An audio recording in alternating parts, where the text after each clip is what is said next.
Salam dalam nama Tuhan Yesus Kristus. Saudara-saudara, firman Tuhan yang akan kita pelajari yaitu tentang baptisan bayi atau baptisan anak-anak. Bolehkah gereja melakukan baptisan bayi atau anak-anak? Ada yang mengatakan tidak boleh dilakukan baptisan terhadap bayi atau anak-anak. Kenapa? Karena tidak tertulis dalam Alkitab yang mengajarkan bahwa kita boleh melakukan baptisan bayi atau anak-anak. Ada juga yang mengatakan bahwa baptisan sebagai tanda bahwa seseorang sudah percaya, sedangkan bayi belum percaya. Jadi tidak boleh dilakukan baptisan kepada bayi. Ada juga yang mengatakan bahwa tidak boleh dilakukan baptisan bayi. Lalu apa yang harus kita lakukan ketika bayi atau anak-anak lahir dari keluarga Kristen? Mereka mengatakan kita hanya datang membawa mereka dan menyerahkan kepada Tuhan saja. Jadi bukan dilakukan upacara baptisan, tetapi hanya dibawa dan diserahkan kepada Tuhan Allah saja.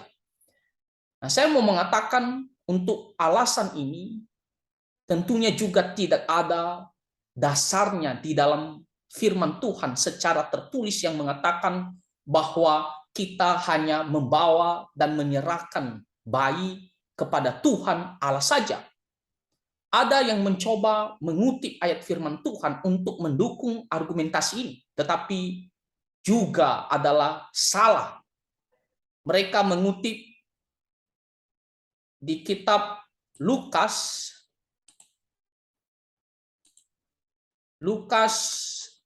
pasal yang kedua, ayatnya yang ke-22. Lukas pasal 2, ayatnya yang ke-22. Kita lihat di sini dikatakan, dan ketika genap waktu pentahiran menurut hukum Taurat Musa, mereka membawa dia di sini adalah Tuhan Yesus, ya, waktu masih bayi, membawa dia ke Yerusalem untuk menyerahkannya kepada Tuhan. Jadi mereka mengatakan, lihat, Tuhan Yesus sewaktu dia masih bayi, dia diserahkan saja kepada Tuhan, bukan dibaptis tapi diserahkan. Nah, tetapi saya mau katakan kata menyerahkan di sini tidak bisa dijadikan dasar untuk menolak baptisan lalu kita mengatakan hanya diserahkan saja kepada Tuhan.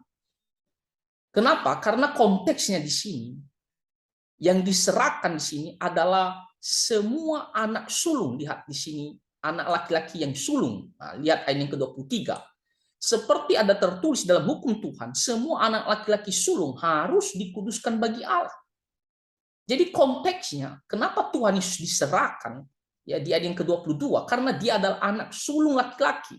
Ini adalah kutipan di Perjanjian Lama, bagaimana Tuhan memberikan perintah bahwa semua anak laki-laki sulung adalah milik Tuhan, ya, maka harus diserahkan kepada Tuhan.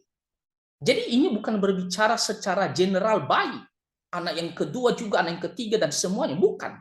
Tetapi ini konteksnya hanyalah anak sulung laki-laki, makanya Tuhan Yesus diserahkan. Jadi tidak bisa dijadikan sebagai dasar untuk menolak baptisan bayi lalu kita mengatakan hanya diserahkan kepada Tuhan. Karena kita harus melihat konteks daripada ayat firman Tuhan ini, yang dimaksud di sini adalah anak laki-laki sulung. Lalu, apakah boleh kita melakukan baptisan bayi? Apa dasarnya? Bagaimana kita bisa menjawab serangan yang menolak baptisan bayi? Nah, saudara-saudara, kita harus melihat ajaran kebenaran firman Tuhan. Dan ketika kita melihat ajaran kebenaran firman Tuhan, kita tidak bisa melihat secara sebagian saja. Misalnya kita hanya mau melihat perjanjian baru saja. Tidak. Tapi kita harus melihat secara keseluruhan, baik di perjanjian lama maupun di perjanjian baru. Karena ini saling berkaitan. Jadi kita harus melihat secara keseluruhan. Memang tidak ada secara langsung tertulis di dalam firman Tuhan bahwa kita melakukan baptisan bayi. Tetapi ketika kita melihat secara keseluruhan, ada indikasi bahwa kita boleh melakukan baptisan bayi atau baptisan anak-anak. Nah, dari mana kita bisa mengetahuinya? Nah, saudara-saudara, ketika kita melakukan baptisan bayi atau baptisan anak-anak, itu karena kita melihat dari sisi perjanjian Allah. Mari kita melihat dulu kitab Galatia, pasal yang ketiga, Galatia pasal yang ketiga, ayatnya yang ke-13. Nah, di situ dikatakan, Kristus telah menebus kita dari kutuk hukum Taurat dengan jalan menjadi kutuk karena kita. Sebab ada tertulis, terkutuklah orang yang digantung pada kayu salib. Jadi Tuhan Yesus ya memberikan dirinya ya, menjadi orang yang terkutuk dengan digantung di atas kayu salib. Bukan karena dosanya, tapi karena dosa kita, dan dia mati di atas kayu salib untuk menebus dosa-dosa kita. Lalu ayat yang ke-14 dikatakan di sini, Yesus Kristus telah membuat ini, yaitu dia mati di atas kayu salib. Supaya apa? Supaya di dalam dia berkat Abraham, di dalam Tuhan Yesus berkat Abraham sampai kepada bangsa-bangsa lain. Sehingga oleh iman kita menerima roh yang telah dijanjikan itu. Jadi ada berkat yang dijanjikan Tuhan Allah kepada Abraham, dan Tuhan Yesus mati di atas kayu salib supaya kita juga ya yang percaya kepadanya menerima berkat Abraham itu. Lalu apakah berkat yang dijanjikan Tuhan kepada Abraham itu? Kita melihat di ayatnya yang ke-18 dikatakan, sebab jikalau yang ditentukan Allah berasal dari hukum Taurat, ia tidak berasal dari janji, tetapi justru oleh janjilah Allah telah menganugerahkan kasih karunia-Nya kepada Abraham. Janji kasih karunia ya kepada Abraham. Dan kita dikatakan menerima janji kasih karunia yang diberikan kepada Abraham ini ya. Kenapa? Karena kita juga adalah keturunan Abraham. Kenapa kita dikatakan keturunan Abraham? Karena kita juga memiliki iman. Iman kepada Tuhan Yesus Kristus. Kita melihat di ayatnya yang ke-26, dikatakan sebab kamu semua adalah anak-anak Allah karena iman di dalam Yesus Kristus. Kita disebut anak-anak Allah karena iman kepada Tuhan Yesus. Lalu ayat yang ke-29 dikatakan, dan jika lau kamu adalah milik Kristus, maka kamu juga adalah keturunan Abraham dan berhak menerima janji Allah. Jadi karena kita percaya kepada Tuhan Yesus, ya maka kita dikatakan keturunan Abraham dan berhak menerima janji Allah, yaitu janji kasih karunia. Lalu saudara-saudara, janji yang diberikan Tuhan Allah kepada Abraham ini ditandai oleh sebuah tanda. Kita melihat di Roma pasal 4, Roma pasal 4 ayatnya yang ke-11.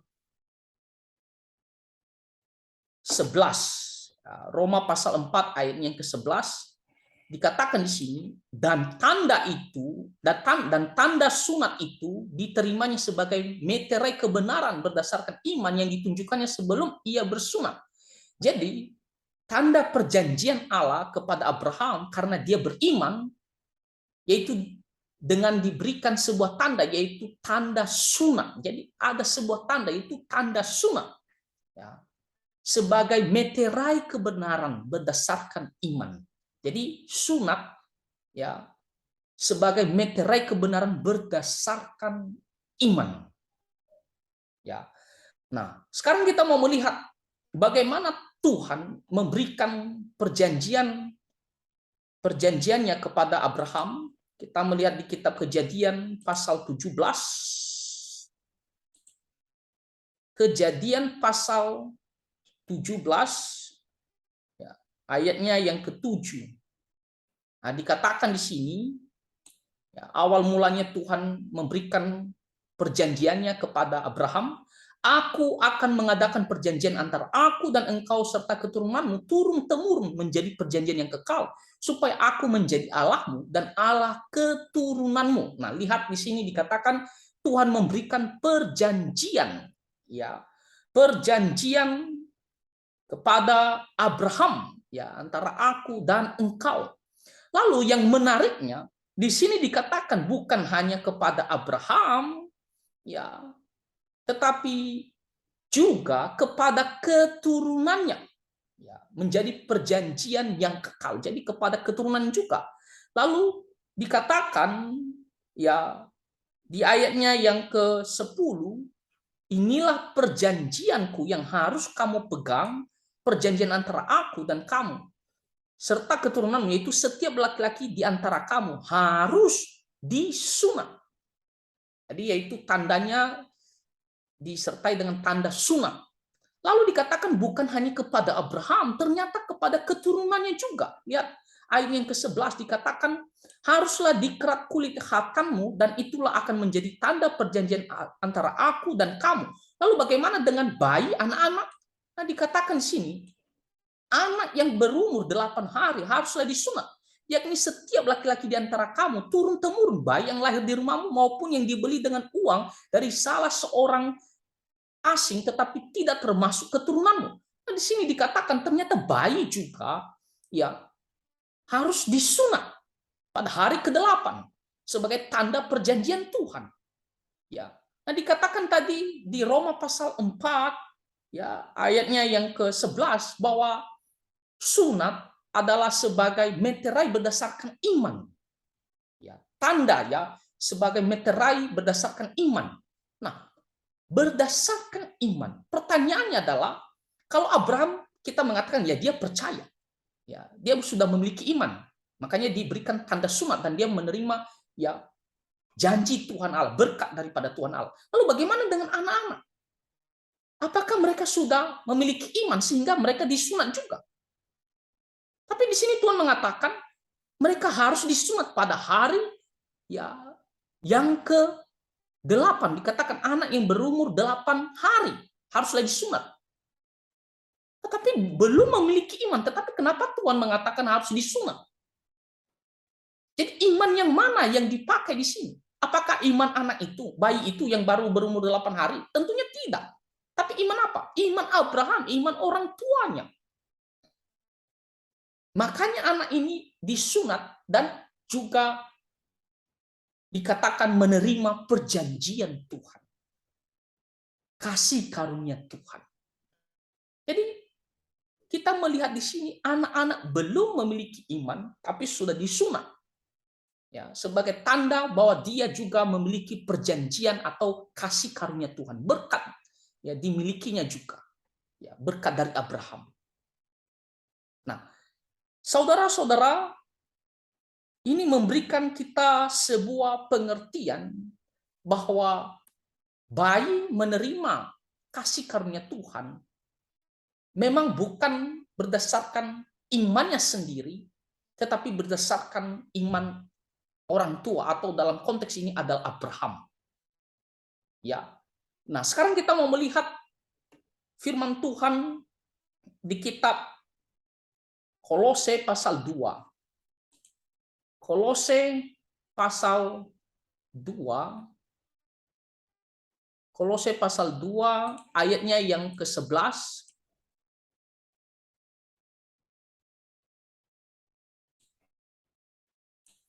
Nah, di sini dikatakan dalam Dia kamu telah disunat, bukan dengan sunat yang dilakukan oleh manusia, tetapi dengan sunat Kristus yang terdiri dari penanggalan akan tubuh yang berdosa.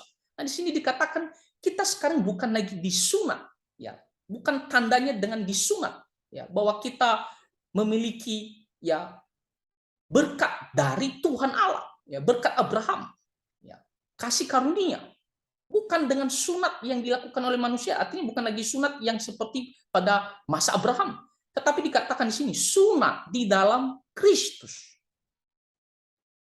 Kita mengatakan sunat itu tanda. Dan apa tanda di dalam Kristus? Yaitu baptisan. Baptisan hanyalah sebuah tanda, bukan untuk menyelamatkan. Kalau kita mengatakan orang yang dibaptis kan harus percaya, karena firman Tuhan mengatakan barang siapa yang percaya dan dibaptis.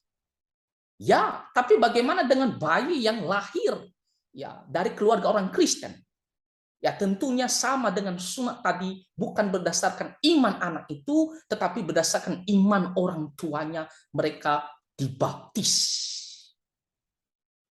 Jadi baptisan sebagai tanda, baptisan anak-anak sebagai tanda bahwa orang tua memohonkan kasih karunia kepada anak-anak mereka atau bayi mereka, dan sebagai komitmen mereka, janji mereka kepada Tuhan bahwa mereka akan mendidik anak-anak ini di dalam pengenalan, ya, di dalam percaya kepada Tuhan dan takut akan Tuhan seumur hidup mereka. Dan nanti setelah mereka besar, mereka akan diteguhkan imannya di dalam Tuhan Yesus Kristus, atau kita sebut CD, atau kita sebut katekisasi, pengukuhan iman. Ya, nah jadi di sini bukan lagi sunat, tetapi ya sunat di dalam Kristus, sebuah tanda itu baptisan, dan tidak harus berdasarkan imannya, karena sunat juga tidak bayi yang baru 8 hari sudah disunat, ya, karena berdasarkan iman Abraham. Demikian juga bayi dibaptis karena berdasarkan iman orang tuanya. Makanya anak-anak ya bisa dibaptis atau dilakukan baptisan kepada anak-anak untuk memohonkan kasih karunia, dan juga sebagai janji orang tua kepada Tuhan akan mendidik anak-anak ini di dalam takut akan Tuhan Yesus Kristus. Saudara-saudara, saya akan tutup satu firman Tuhan di kitab Lukas. Lukas pasal 18 ayatnya yang ke-16. Lukas pasal 18 ayatnya yang ke-16 dikatakan, tetapi Yesus memanggil mereka dan berkata, biarkanlah anak-anak itu datang kepadaku dan jangan kamu menghalangi mereka, sebab orang-orang yang seperti itulah yang mempunyai kerajaan Allah. Jadi anak-anak tidak usah dihalang-halangi. Ya, baptisan justru lebih kuat daripada hanya sekedar diserahkan saja. Ya, baptisan adalah sesuatu sakral, ya, di mana kita memohon kasih karunia Tuhan, dan juga kita ya berjanji kepada Tuhan akan mendidik anak-anak kita di dalam takut akan Tuhan. Jadi jangan kita hal-halangi anak-anak. Biarkanlah anak-anak datang kepada Tuhan Allah. Bayi anak-anak dibawa kepada Tuhan Allah kita. Jadi itulah alasan kenapa kita melakukan baptisan kepada anak-anak, karena itu berhubungan dengan perjanjian Tuhan, dan di perjanjian lama ditandai dengan sunat, dan di perjanjian baru itulah dengan baptisan, bukan lagi sunat di perjanjian lama, tapi dengan baptisan. Saudara-saudara, kiranya firman Tuhan ini kita bisa mengerti, dan kita terus membawa anak-anak kita kepada Tuhan Yesus Kristus. Tuhan Yesus memberkati kita semua. Amin.